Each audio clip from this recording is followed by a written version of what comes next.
Hey, what's up, everyone? Welcome back to the Football Goons podcast for our Week 11 fantasy football preview. Listen, the NFL playoff picture is starting to take shape with the clearly best teams making their mark around the league. And at this point, hopefully, the same can be said for your fantasy football team. We have just 3 or 4 weeks left to really make a move if you need to at this point. So let's go ahead and try and give you everything you need to get set for week 11. Before we dive into fantasy football talk, I think it's important to bring this up because we had a White Castle experience this past weekend, and it got me thinking, just based on combination of location, style of food, general experience of ordering through bulletproof glass. Um, None of this is made up, by the way. No, I'm not exaggerating at all. We all have these random places that like we love, as far as like whether it's fast food or like these different diners and things, but they're usually pretty seedy or sketchy. So what's like the number one place that people would be surprised to know that you just love to eat there, regardless of how like grimy or whatever it is? Nobody wants to answer. No, I'll answer. I mean, so one of my favorite things to eat, I mean, it makes me sound just grimy in general. I don't know if a lot of people know what I'm talking about if you don't have a 7-Eleven near you. But growing up, I live right down the block from a 7-Eleven. I love those cheeseburger hot dog things. It's like they make you just throw like a cheeseburger patty on the rotisserie spinner, and it just spins itself until it forms a hot dog. Nasty. They're so good. Like I don't understand. Like the cheeseburger dog. The cheeseburger hot dog from 7-Eleven. Until I heard that, I thought for sure I was going to get berated for my choice. Which, by the way, is Long John Silver's. Dude, I love Long John Silver's. Oh, I love me some Long John Silver's, but I've never been to one where I didn't have to pry my feet off the floor. Like, no, I've never been to one where the floor wasn't slippery. Yeah. I don't know if it's like the malt vinegar all over the floors or like the fry grease or something, but it's always like a hazard walking in there. I'll take it all. The chicken, the fish, the hush puppies. Yep, that combo with both of them. Oh, all their coleslaw is banging. And you know you're going to be sick for like 3 days after, and you're going to be dehydrated for like 5 days after. But you don't care. And like a good chance you're spending a good portion of the evening in the bathroom. Yeah. But not worth it. And not only is our Long John Silver's amazing because it's in itself, but it's also an A&W, so you can get the frosted mug with the A&W root beer. Oh man. I was gonna let you guys vote because I'm not sure, so I thought I'd let you guys be a part of the decision making. Mine was between Long John Silver's. Then there's always a bunch of local places, but then Long John Silver's, or I will eat at any gas station, like any gas. I never ate at a 7-Eleven. I don't want a hamburger dog or whatever that is mess. But Sheetz I love, Wawa I love, Get Go I love, which is probably just a Pittsburgh thing. But Turkey Hill I love. Any gas station I'll eat at it. See, I don't think those are shady places though. Like everybody I know loves either Wawa or Sheetz. Usually it's one or the other, and they fight about which one's better. But I happen to love both. But I don't think that's shady enough for the conversation that we're having right now. That's why I went with the 7-Eleven dog. I mean, I could have went with gas station sushi, but that's questionable for sure. I've never even seen a Long John Silver's. What? Oh man. Yeah, they're not big on Long Island either. I think there's like one of them, so I'm not used to Long John Silver either.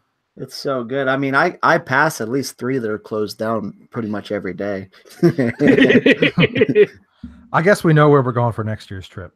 Yeah, I'm not going anywhere. I'm not eating fish anymore. I'm not going back to that White Castle. I still feel like that. That's my answer. Nothing I've ever eaten comes close to that. It was bad, huh? I mean, it tasted all right, but I didn't make it halfway through my meal, and I was already not feeling well. So I'm out on the White Castle. if we're talking about individual standing places too, there's this place called it's actually called the Roscoe Diner. It's not far from here, but it's like a known stop right off of 17 in upstate New York. And I particularly like to go there, but I know at least like 7 people who have sworn off there because they like my future mother-in-law for one. She ate there like years ago and got deathly ill and sick and like never recovered. Like to this day, she won't eat eggs because of how sick she got at the Roscoe Diner. And I've heard multiple stories of people who like that. Like, so either take my word for it or take their word for it. But if you're driving through upstate New York, make sure you stop. All right, let's get into some fantasy football discussion here. It's waiver time on the pod, and we are a day later than normal now. So some of this stuff is kind of, by the time this hits a lot of your ears, you may have already made some of these claims. So we're going to also kind of give you an idea of maybe what you can expect if you pick one of these guys up as well. So the first name on the list here is Derrick Henry. He's 48% owned. I think a lot of people dropped him earlier this year, rightfully so. We kind of waited on this one, but it seems like over the last 3 games, they're a little bit more committed to using him as far as goal-to-go situations, at least. 4 touchdowns in his last 3 games. What interest level do you have in Derrick Henry? None. I have complete interest. Since he doesn't want to elaborate, I'll tell you why I have interest. Because number one, Dion Lewis isn't the picture of health, so at any point he could go down. But we've known Derrick Henry has this ability.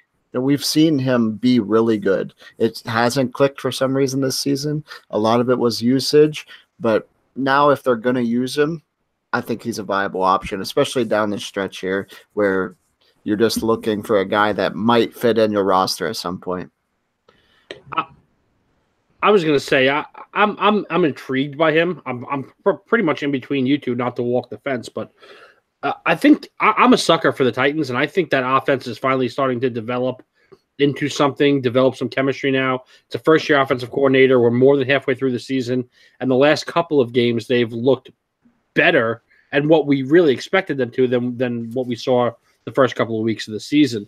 So if you could tell me that the Titans team that we saw the last 2 weeks is the one that we're going to see going forward, then I'll buy in on Derrick Henry because they're moving the ball through the air, Mariota, Davis, et cetera. And then, Henry's getting the goal line carries. He's not racking up the yards, but they're not using him that way. But he is definitely the goal line back, if nothing else. I mean, he's too big not to be. So But that's perfect, isn't it, though? Exactly what you said. Like, he's not getting the yards. It's still only 11 touches. Now, yes, he did score twice, so I can't take that away. But if he doesn't score, it's another 5.8 points. He's just not getting volume. And if you're still playing in a touchdown-only league, so you still think that the designated hitter is a bad thing and you still sit at the diner every morning with your coffee talking about going to school uphill both ways back in the 1940s, if that's the only people who are still playing touchdown-only leagues, then great. Draft Derrick Henry second overall. He's Mike Allstott. He's Mike Tolbert. That's what he is, and I don't want that guy at all. Yeah, I don't think that's who he is. I don't think, that might be a little bit of a stretch. In fairness to what you're saying. He's got a season-high 58 yards. How is he not that guy? He has 3 games with over 40 yards rushing. Because he's not that guy. Because he's that guy across 9 games this season. When are we playing? Well, still right now, but we've seen him in the past be really good. We've seen what? In a different scheme with a different coordinator. Yeah, but that doesn't mean he lost the ability. Yeah, I think what it comes down to, honestly, is usage. Like, it doesn't seem like he is the guy they want to use until it's a goal-to-go situation. So, I'm interested just from the perspective of there's something to be said about 4 touchdowns in his last 3 games. And at this time, the offense has looked about as good as it has under this coordinator, in this regime. But at the same time, the point was made, like, he's not going to have 20 carries. He's just not. So until they show that the usage changes, which is kind of my main thing, I'm still, I'm a pass on Derrick Henry. Now, look, 6 teams are on a bye this week. There's some different situations with injuries and things. So if you have to plug him in and play him, it's not a terrible matchup, I guess, this week, but I don't know, just too touchdown dependent for me. All right, let's talk about John Ross. He's 17% owned with the Bengals here. He should see an increased volume here with AJ Green out. He scored last week, albeit it was, we kind of all looked at each other when we saw how long the score was, because I think we assumed it was going to be like a 60-yard score. But nonetheless, he did score. What interest level do you have in John Ross? I know AJ Green is hurt, but I have very little interest in John Ross. I think my biggest problem is he. I mean, Miles will make fun of me for this because I just argued for Henry, but if he doesn't score, he's an absolutely worthless player. Like, that's a different argument though, because he's probably gonna get 2 to 3 touches. He's not gonna get 20 touches. I mean, he's not gonna get the 14 touches that Derrick Henry is going to get. He's going to get 2 or 3. No, I get, but that's my point. Like, I think there's a difference between the two, but I just banged on, I just said yes to Derrick Henry, but I'm going to say no to John Ross because he's absolutely touchdown dependent. It's just a different situation. Though. Here's why I'm out. Nothing with the Bengals makes any sense ever. Yeah, that's true. Nothing at all. It's true. They have had probably the most fantasy-friendly schedule to this point in the year. And Andy Dalton, and for the most part, like all these other guys, other than maybe Joe Mixon in places here and there, AJ Green during a 3-touchdown, first quarter, basically, they're just so inconsistent. I don't understand why there's zero consistency with the Bengals. I think Andy Dalton's a good enough quarterback. I mean, he's got all the physical tools.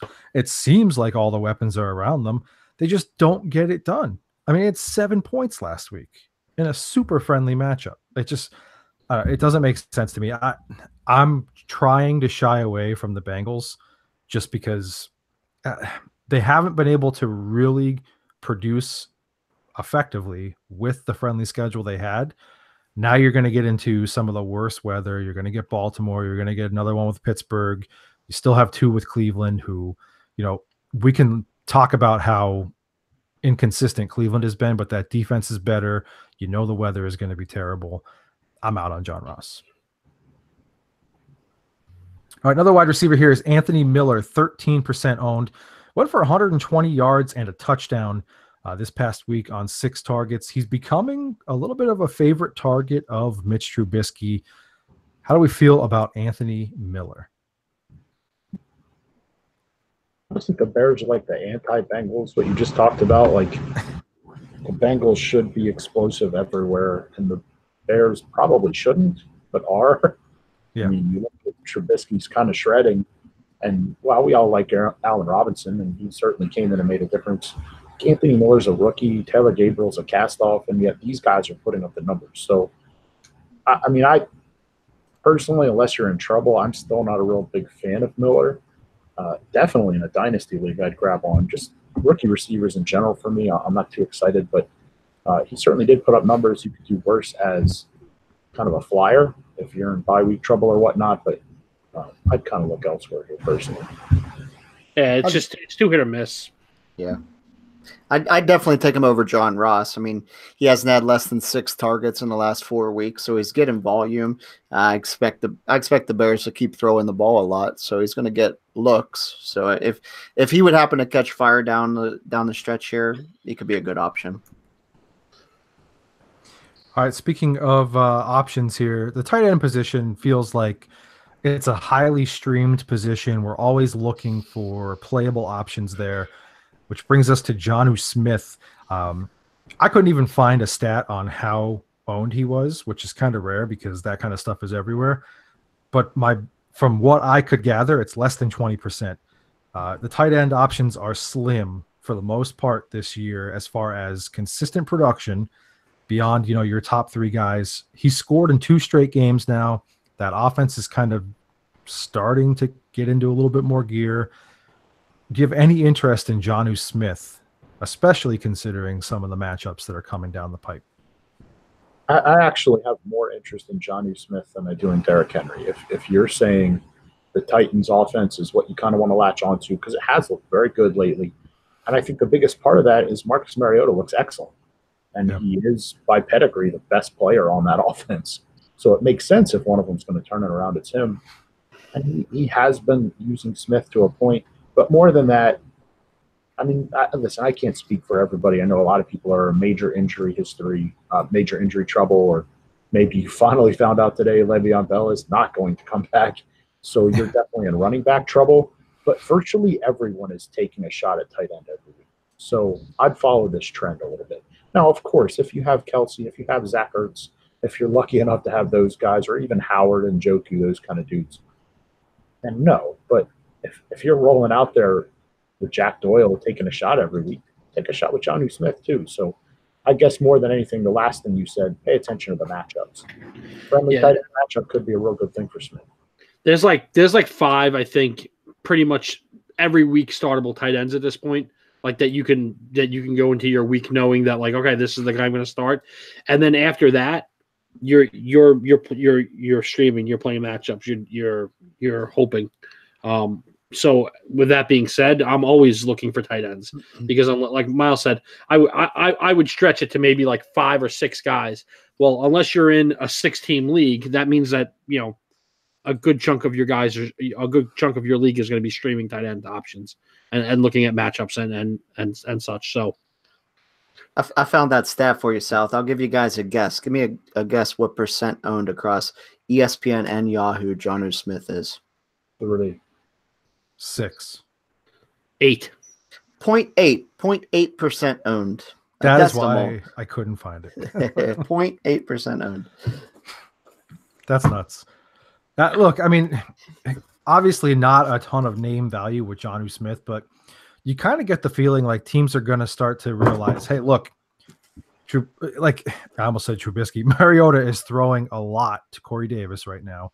Let's take Corey Davis out of the equation. Let's eliminate that for him. Where is he likely to go next? Every other wide receiver position for the Titans has been a revolving door.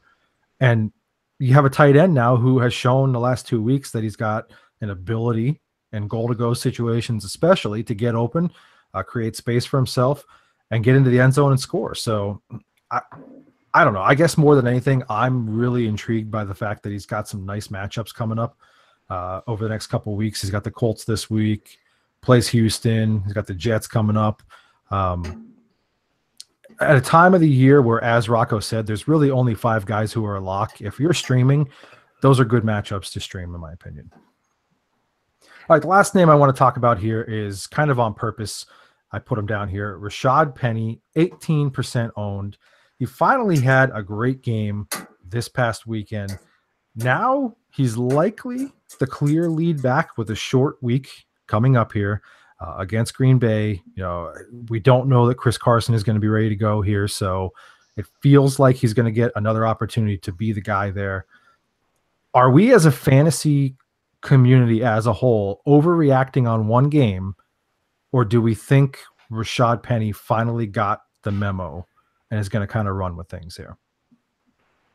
I'll pay as much attention to the post-game comments as the game itself, where Pete Carroll came out and said, this is what we drafted in the first round. So when the head coach, not only does the performance warrant excitement for fantasy owners, but then when the head coach shows it warranted his own excitement as well, that kind of speaks volumes to me. When not only did they draft him before anybody else in the world was ready to draft him, now they finally saw a glimpse of it. They're going to ready to roll their toy out there.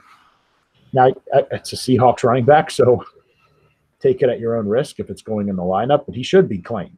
He should be owned for sure. I'll buy in. We always – this guy kind of hit the rookie wall in reverse. He didn't have a hot start and then fall off. It just took him a while to get going, and that does happen sometimes. Like the adjustment period, I think we're seeing him get adjusted to life in the NFL, and he was given a shot late in the season, and now we're seeing why they liked him so much and made him the first running back. Well, not the first running back, but why they took him, at 18. Well, way before we thought anybody was going to take him. So yeah, I guess I know we all hate this term because it's not a real thing, but as people who enjoy to play poker, we frequently hear this term pot committed. I'm pot committed on Rashad Penny based on how hyped I was on him all offseason, how I thought he was going to be one of the best things to come out of this draft class. I feel like at this point I can't back off of him just because the stubborn part of me just wants to be right about him. I think the skill set is there. I think the opportunity might now be there.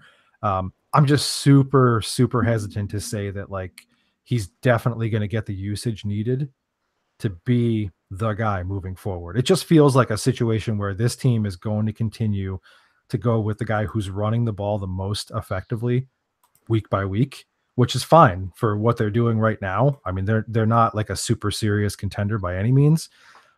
Maybe that changes as they start to build toward the future, but I'm just scared that they're just going to ride the hot hand, and you never know who it's going to be at this point.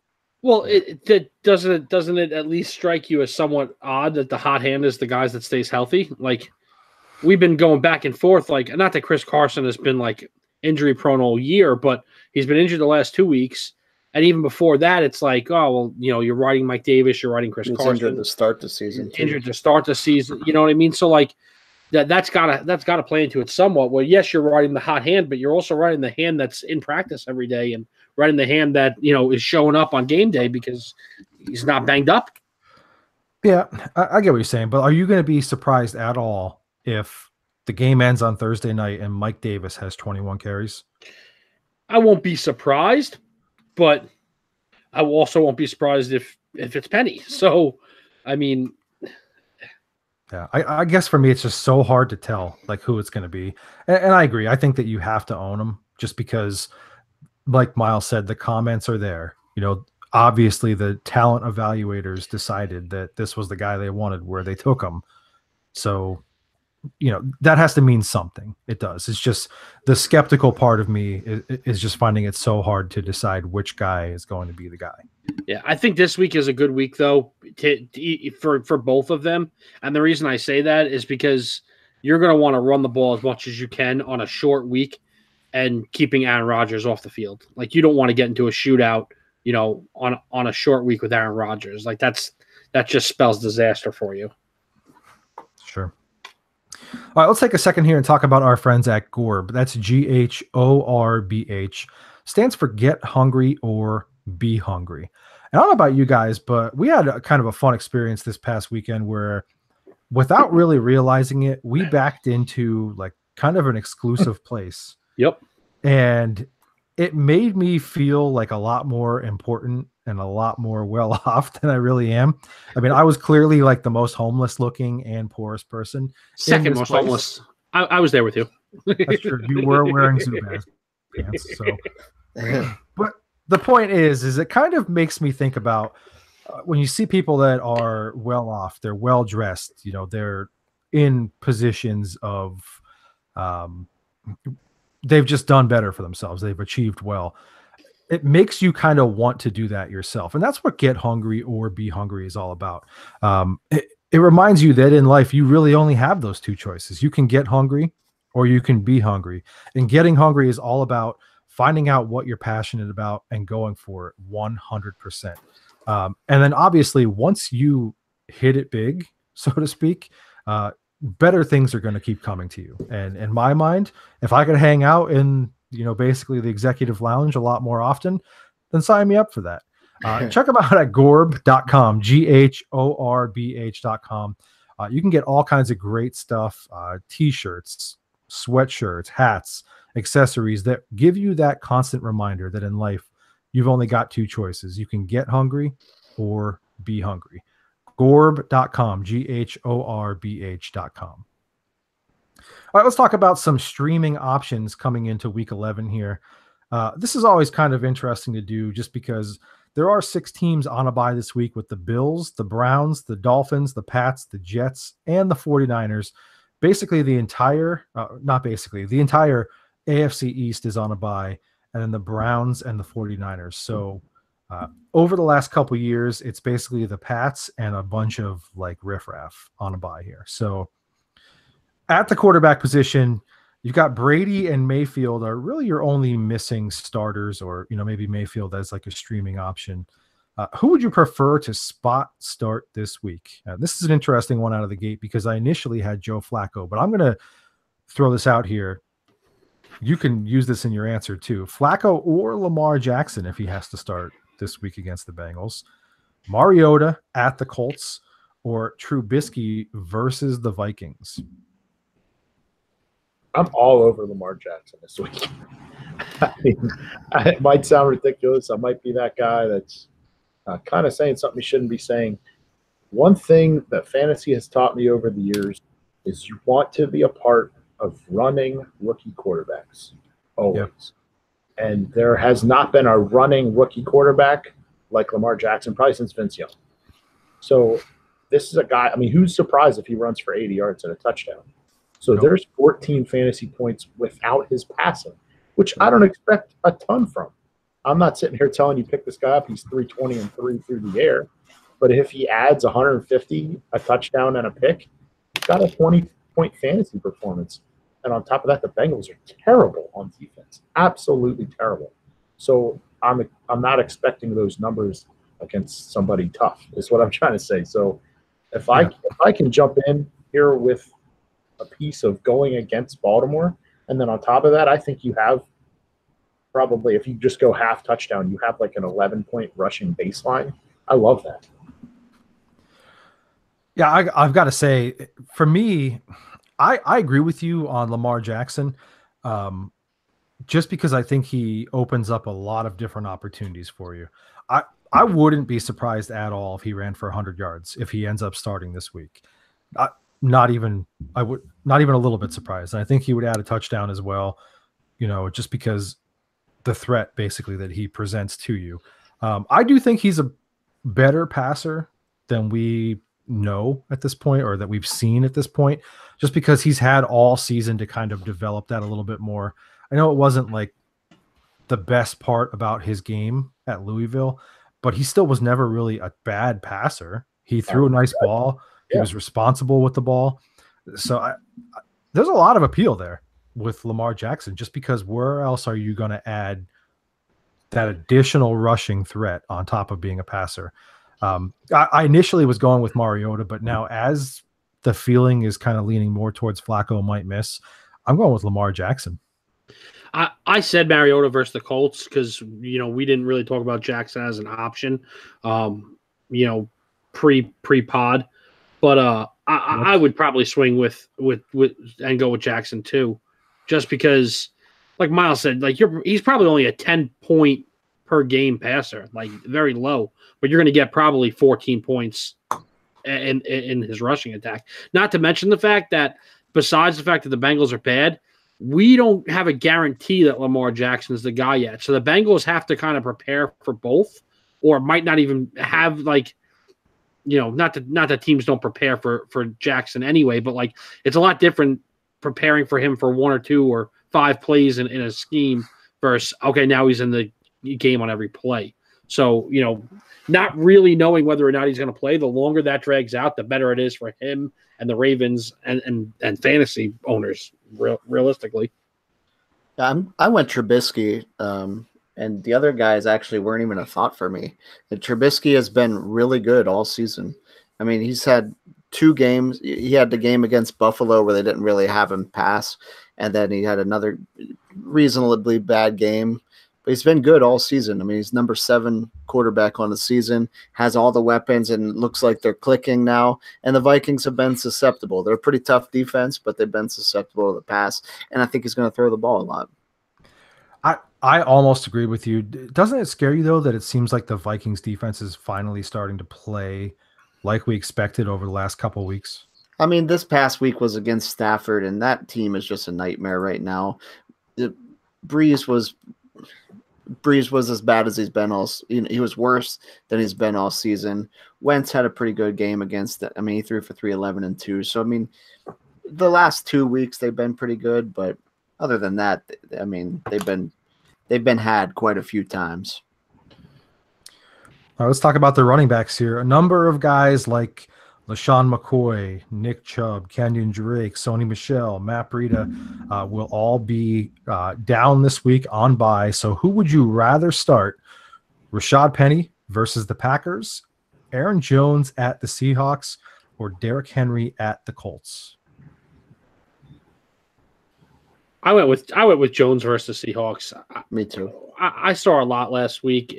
Not we didn't get to watch the game because we were at the Jets game, but you're following the stats and you're looking up highlights, and like they're running the ball effectively, which is a good thing for Aaron Jones because he's definitely the better of the two backs. But also, it running the ball also then sets up the whole passing game with Rodgers and vice versa. You have to play that team honest if Aaron Jones is going to come out there and give it to you. And if you're going to stack, you can't even think about stacking the box against a guy like Aaron Jones because Rodgers will torch you. So you have to play the pass game honestly, which just opens up lanes for Jones all day long. I'm surprised they didn't start doing this earlier on in the year. So is Aaron Rodgers. Yeah, I agreed with Aaron Jones. It's not even close for me. I wasn't an Aaron Jones guy, and I said in our article a couple weeks ago, it wasn't because I think Aaron Jones is not good. It's because the Packers didn't know he was good, but they're finally starting to use him. I hope they keep using him. So yeah, I think it's Jones by a lot. I would agree there, and I think kind of to go back to something that Miles said earlier, when you look at some of the quotes around the team, Aaron Rodgers came right out and said, hey, Aaron Jones probably needs to be more involved in this offense. So when a guy that's the leader of the team, basically, and who has, quite honestly, more input to the offense than most of the coaching staff, makes that kind of statement, I think that there's something to be said about that. And I think that they will follow up with it. He's a talented guy. You have to get him more involved. Yep. All right, the tight end position here. We've got Gronk, David Njoku, and George Kittle will all be out this week on bye. Jonnu Smith at the Colts, Ricky Seals-Jones versus the Raiders, or Gerald Everett versus the Chiefs are your most popular streaming options this week. Who would you go with? Why are there no good tight ends? What's happening in high school and college football? And the shame of it is, like, you would think guys would be getting prepared. Like, there have to be guys like Kelsey out there, even Kelsey Light or Ertz Light. Why can't we find more 240 pounds who can just run like a 12-yard square in and catch the ball? They're going to the NBA because you don't get as many concussions there. I guess. And because the contracts are guaranteed. Yeah. And there's lots of different reasons why they're going to whatever. It's Ricky Seals-Jones for me. He's of these guys. Now he plays on the Arizona Cardinals, which is not great, but he has had at least 4 targets in every game but one this year. He had 9 targets against the Chiefs last week, and the Raiders are terrible. So I think the Cardinals should score multiple times. I like them to score more often than the Titans against the Colts because the Colts have been really underrated. Everett against the Chiefs, I think the Rams are going to score a ton, but I don't care about Gerald Everett. I don't care that he scored from 2 straight. It's like a catch for 3 yards. You think it gives him any boost that Cooper Kupp is gone now? Cooper Kupp missed 2 weeks ago and it was the Josh Reynolds show. Yeah. Could it happen? Of course it could, but I don't know, for me, whenever I have to stream a tight end like this, I'm following the targets, man. I have to follow the targets. Yeah, and while you said that playing for the Cardinals isn't good, at this point, anybody playing the Raiders is good. Just pick any position player. Doesn't matter if it's tight end. Doesn't matter if it's tight end 3. Sign them up on your team because you want anybody against the Raiders. Yeah, I went Ricky Seals-Jones too. It's just I don't like the matchup for Jonnu just because the Colts defense is very underrated and has been this year, a lot better than people have given it credit for. They just assume same old Colts, and it hasn't been that case. And Everett, even without Kupp, is still the 5th best option you have there. He just does not get enough targets. All right. Well, I made it unanimous. I don't think I need to go too much further into it, but I am going to make a terrible pun Ricky Seals Jones. Hopefully he's kissed by a rose this weekend. You'd have been so much better off just going with like, hopefully he seals your victory. Like, what are you doing? I just wanted to get a seal reference in there. I had to. I like that. I can't even pretend to be mad. Right. I can. I hated it. You are wearing a tuxedo T-shirt. Calm down. A handful of options missing this week on defense here. The Bills have been a popular stream option as of late. The Browns have been a popular stream option as well. So you're not missing a ton as far as like must start defensive units here. But if you're looking to play somebody, you got the Cardinals versus the Raiders, the Redskins versus the Texans, or the Colts versus the Titans this week. Yeah, it's Arizona for me. Kind of just piggybacking on the last segment. Yep. I want to play people against the Raiders, and that includes against the Raiders offense. I agree, but I also think that the Colts are a close second, just because I don't think that game is going to get nuts to the point where like either team is going to be scoring a ton of points. I think it's going to be a fairly moderate game, kind of like a 21-17 kind of game. Both of those defenses are playing really well right now. They obviously both have their areas where they can be had, but something tells me this is not like a shootout, your old time AFC South like 41-38 game. Something to be said about it. I don't know. I don't see how it. I know this is not what you're talking about. I'm just referencing your close, low-scoring game. I don't see how you keep Andrew Luck away from a minimum of 3 touchdown passes, which I guess he can get at 21. But I'm being really lenient with 3. Yeah, I don't know. I just look at what they were able to do last week, with the Patriots, and they've been shutting down quarterbacks pretty much all year. They're not giving up a ton. I mentioned the other day when we were all together, they've given up 17 touchdowns this year. Well, they had before last week, and like 13 of them were basically on one guy. So and Malcolm Butler. Yeah. So I'm sure he'll keep T.Y. Hilton in check. Yeah, sign up T.Y. Hilton this week. I went with the Cardinals as well. Same as before. Anybody versus the Raiders, especially against the Raiders offense. I like the Cards here too. I'm going to be the unpopular opinion here. I'm actually starting to believe in this Redskins defense a little bit. I know that they have the ability to give up a ton of yards through the air. I think they're 25th in the league through the air or something like that. But they are number 5 against the run, and they're number 5 in points scored. They're going to shut down the run, any type of run. They have the ability with their front 4, just the front 4, to get after the quarterback. And Watson will evade them, but I like him to make it at least a pretty hectic day, and I don't like it to be a high-scoring game. So I expect some sacks, I expect some turnovers, and not a ton of points scored. I actually like the Redskins defense against the Texans this week.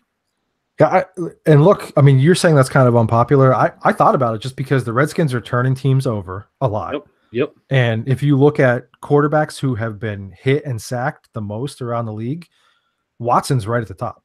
Yeah, their offensive line is not good, and that's been the strength of this Redskins defense is that front 4. Those 2 Alabama boys up front are a nasty combination, and I'm not saying that they're gonna shut out the Texans or whatnot, because the Texans have the ability to put up tons of points. But if you're asking me, who I think is going to be able to get after the quarterback and disrupt him and throw off timing and maybe hold them to lower than their average, I like the Redskins' chances. All right, Deal, give us a quick update here on No Shave November. Yeah, so if you weren't following along, what we've been doing for the last 2 weeks is we've been not shaving, first of all. And we've been encouraging our listeners, our Goon Squad, not to shave with us as well. Not just for the fun of not shaving, while it is fun and we support the beard, but because we're supporting pediatric cancer research and fighting pediatric cancer at Philadelphia Children's Hospital this year.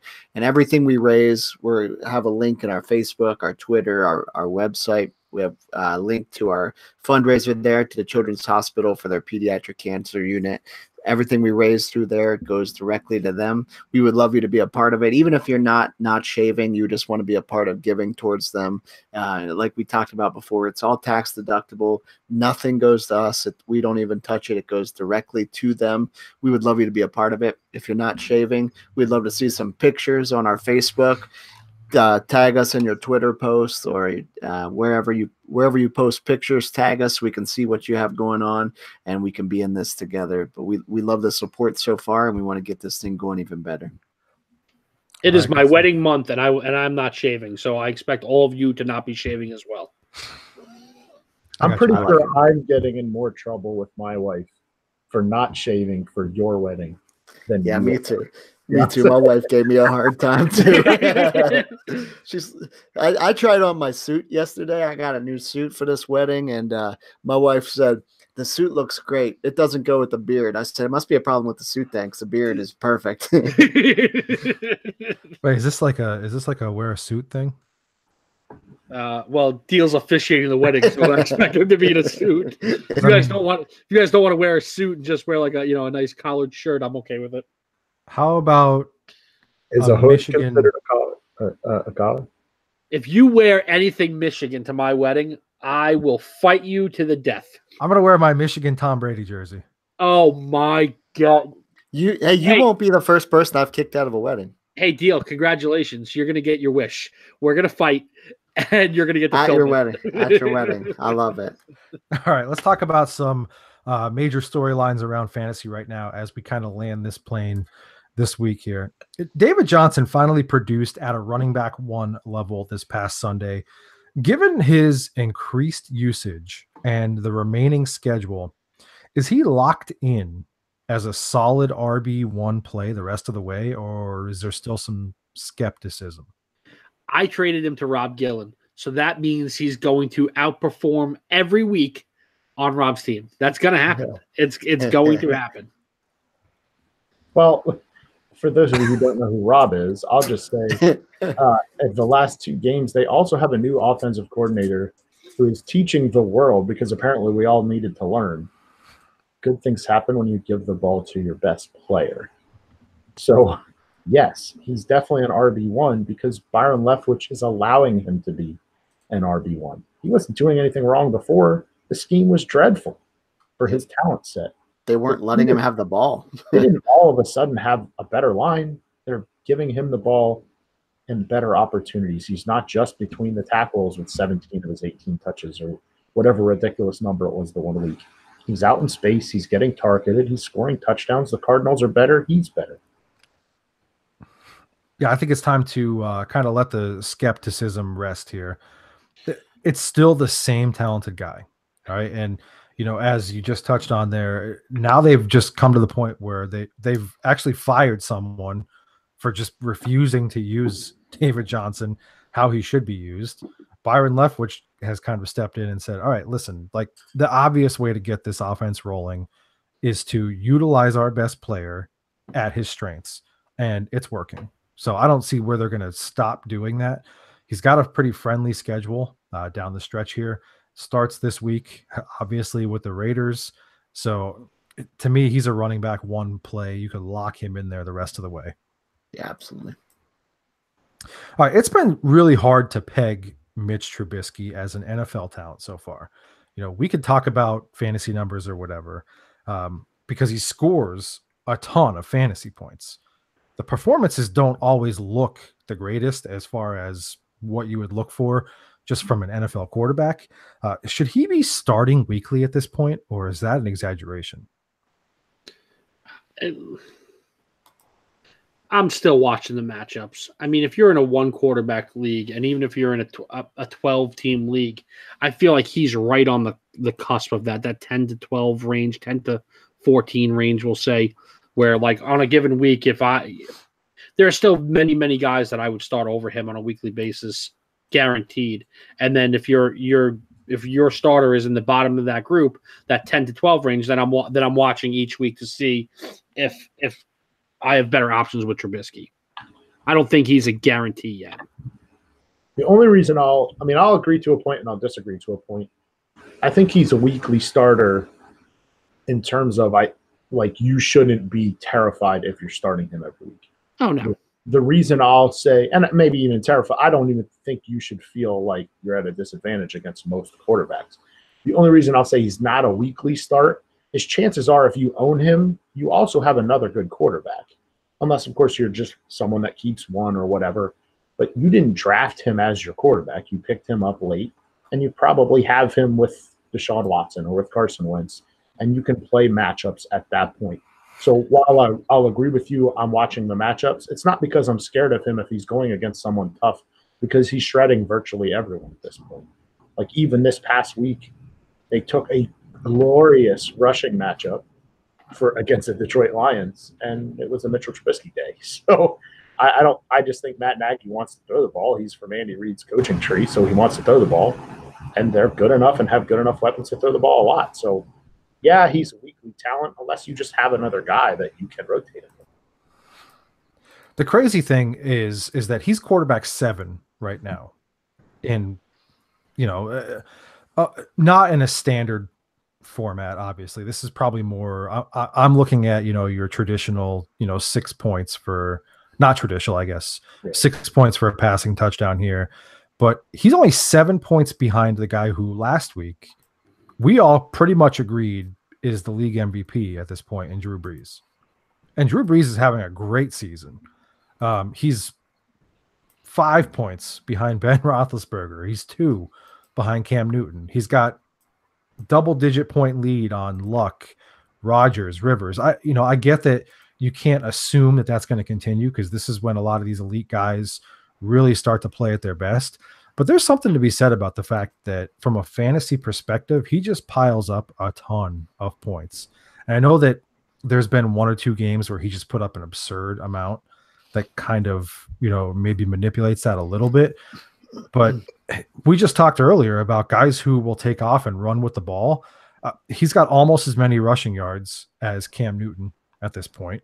He's got 1 less rushing touchdown than Cam Newton. And he's in an offense where basically they tell him, hey, if your read isn't there, just run. He's not necessarily looking, to stand back there and go through multiple progressions at this point. So I don't know. To your point, if you also own, a Drew Brees and he was your backup or whatever, obviously you're going to start Drew Brees. But if your other options are, picking between like Russell Wilson or whatever, just as an example, I'm almost going to say at this point I have to start Mitch Trubisky. Yeah, I agree 100%. Since week 4, there's only been 1 week where he wasn't a QB1. 1 week. I mean, he's been great every week, and he has the weapons to continue to be great, and really the schedule to continue to be great. So yeah, I think he's locked and loaded.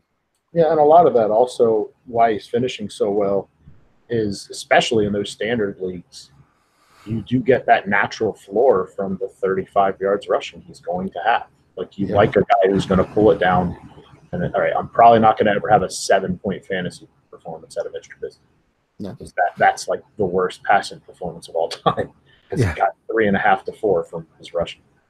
Yeah, and the best part is like he's going to end up turning it over, but he always makes up for it for what he does with his legs. So he's like Jameis Winston if Jameis Winston was as good as everyone pretends he is.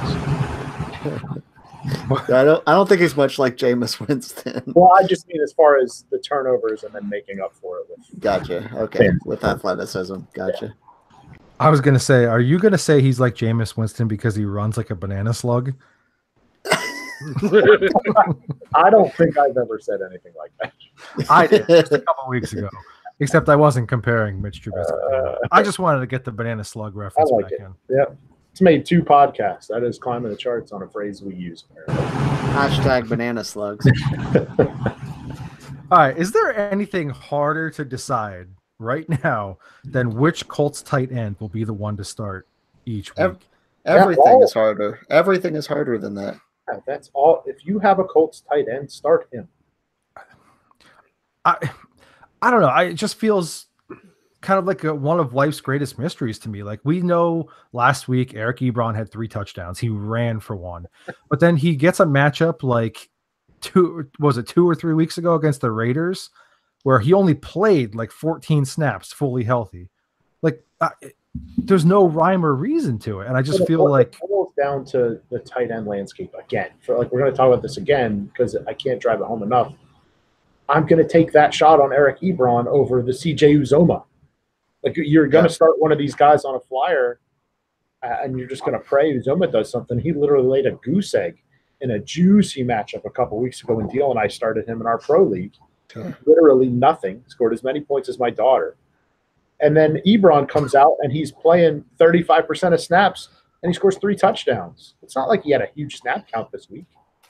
Just a massive target, and Andrew Luck loves touchdowns to tight ends. He loves it. I would rather start Mo Ali Cox than like 20 of the starting tight ends in the league. Just for what it's worth, I did tell Rocco this past weekend that Mo Ali Cox was money this week, and he did prove to be right. So, but I guess my point is like, it's just so hard to, it just feels like, oh, hey, Jack Doyle's target count is going up. And then all of a sudden, well, never mind, Eric Ebron's going to run for a freaking touchdown this past weekend. Like, if you happen to have both, it's Ebron. Like when I agree with. When I logged on last week and saw that all 3 of you had Jack Doyle ranked ahead of Ebron, I was scratching my head in my office. Like, what was you doing? That's going forward. No, it's Ebron. It's always been Ebron since week 1 when Jack Doyle fumbled the game away. It's been Ebron. It's going to continue to be Ebron. Yeah, this is a strange scenario. Like, we're assuming that like most leagues, like these 2 guys are going to be on separate teams, and they're both startable tight ends for you. Like, right. if you have the rare case where you actually own both of these guys, and you have to make a decision each week over which one to start. Why do you own 2 tight ends at this point after almost everybody's buys are done?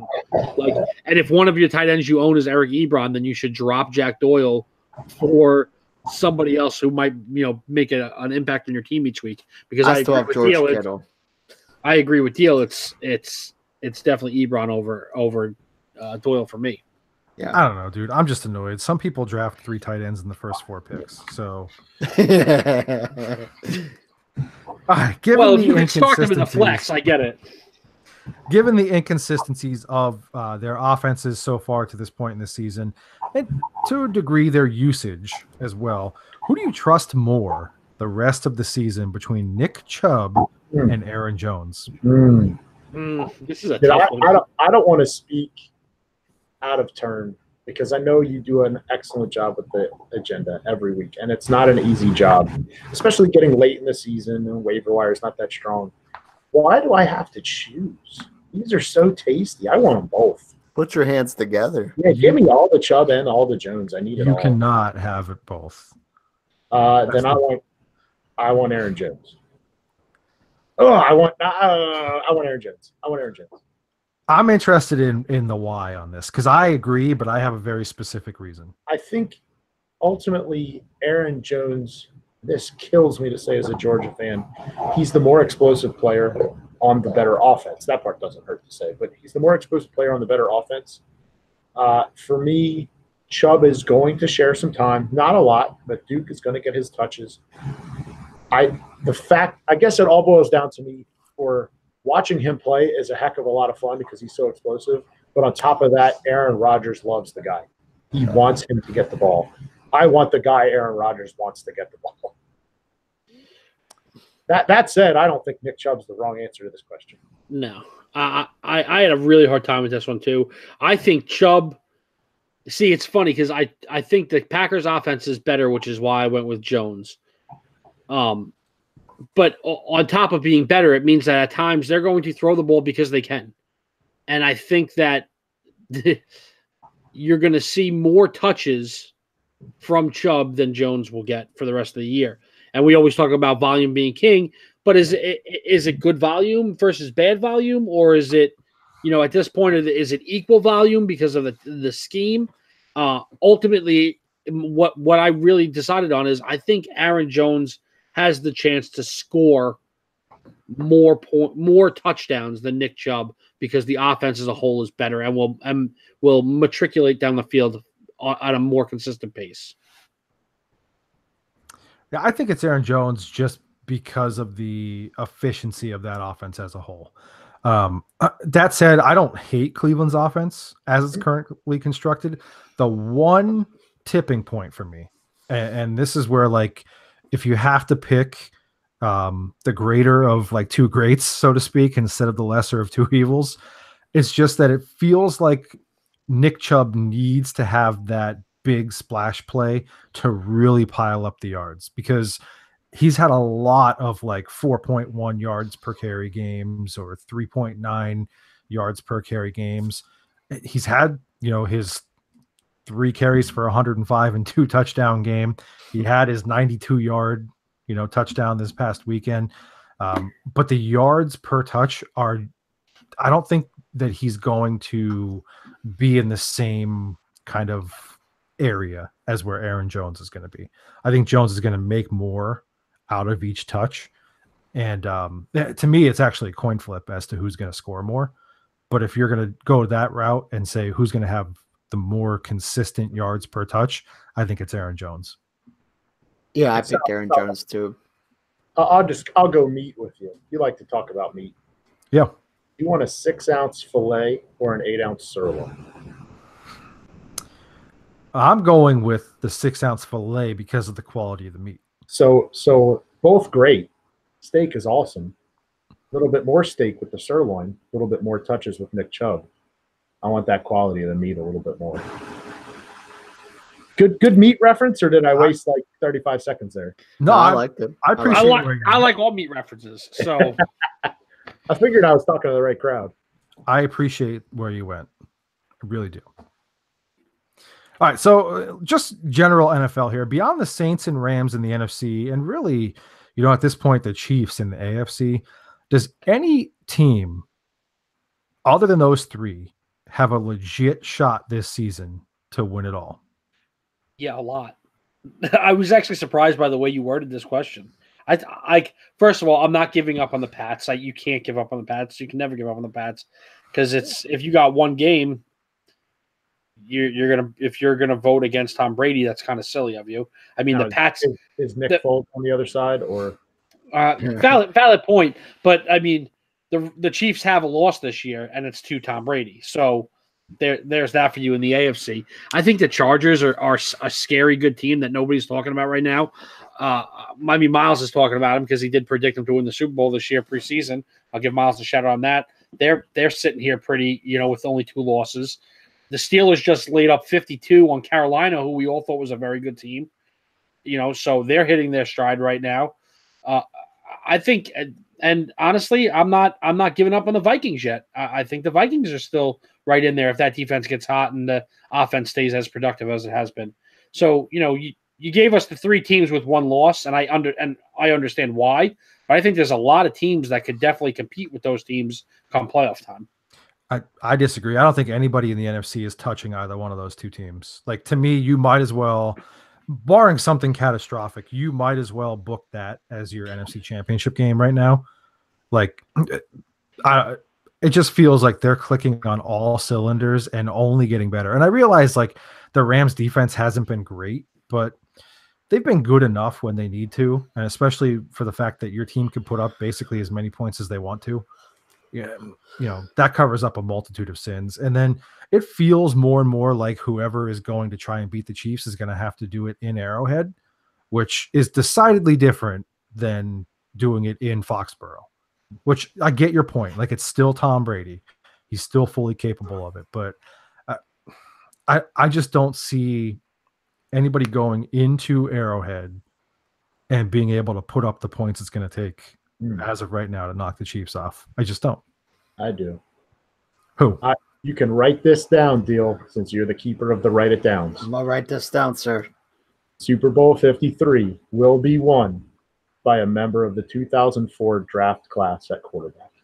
And since J.P. Losman has an even better chance of winning it than Eli Manning, I'm talking about Phillip Rivers or Ben Roethlisberger. This is a Chargers or Steelers Super Bowl for me. Both of those teams can absolutely score with the Chiefs on the road. And I like both of those defenses more than I like the Chiefs defense.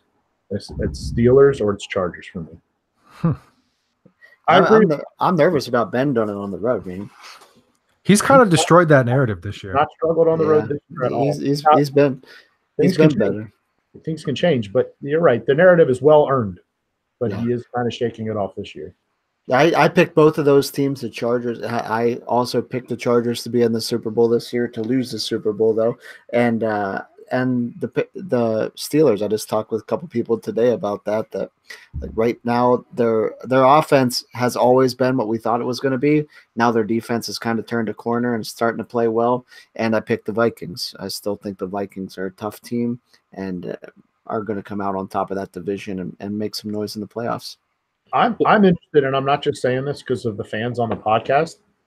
I'm the way they're playing right now. I think the Colts are going to be really hard to beat going forward. Really hard to beat. Yeah, I mean, Andrew Luck, not only not running for his life, but not being sacked in 4 straight games. Crazy. Don't stop him. You're not. The only way to stop him is to get to him, and they're not getting to him. See, the defense is playing improved ball. It's funny you bring him up. I was just listening to a rant about him today. Like, what are people not getting about Andrew Luck? Like, if you can just keep him upright, he's going to go 11-5. He's going to get you to the playoffs. He's going to make special things happen. Like, he came into this league with a trash team with no defense and just him and T.Y. Hilton and Kobe Fleener and Dwayne Allen basically, and went 11-5, 11-5. Like, got to the playoffs, got to an AFC Championship game. Like, now you're going to give him some. A much improved running game from what he had back then, and a better defense and an offensive line that's protecting him. The Colts could be scary. That whole division is going to be scary going down the stretch. I think I picked the Jaguars to run away with it, and they're the only team that's not going to be in it pretty much going down the stretch here. And he plays 4 more division games, and along with the Titans and along with the Dolphins and the Giants and the Cowboys. So. And he's 21-6 all time against the AFC South. So I like his chances. Yeah.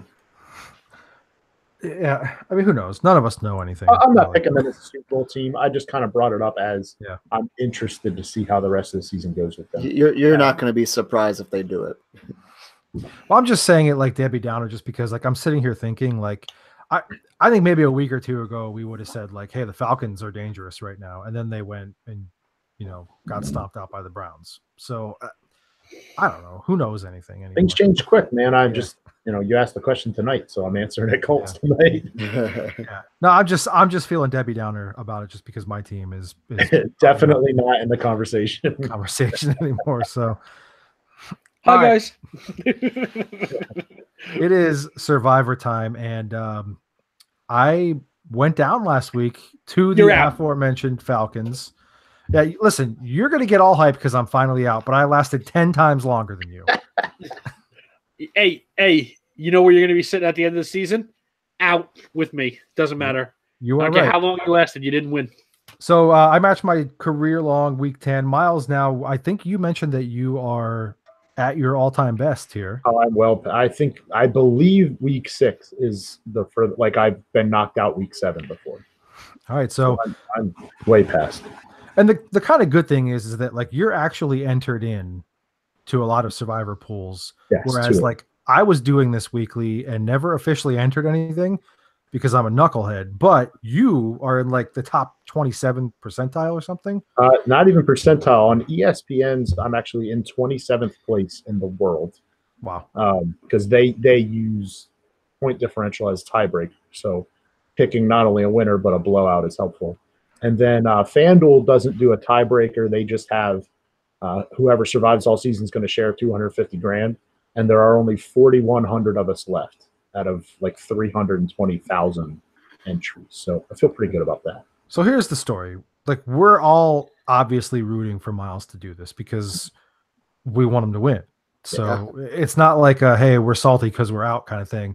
Like we joke around like we wish we were still in it.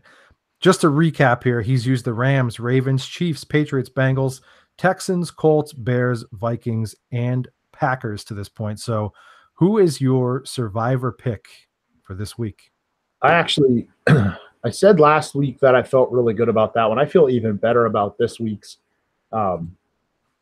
So there was a team that started 2-0 this year. And since then, loss. Then they beat the Cardinals on a Thursday night. Good job.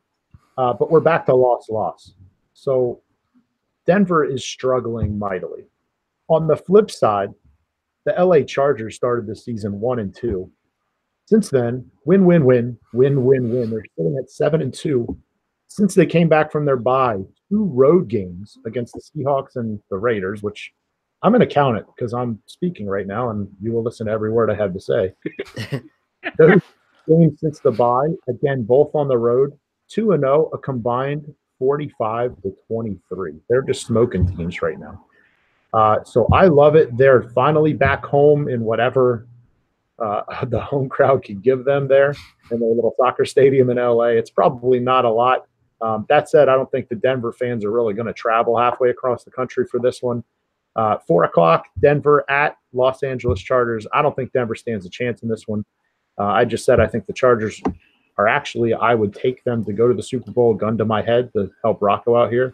Yeah. I would go Chargers, and I'm certainly going to take them to beat the Broncos at home this week.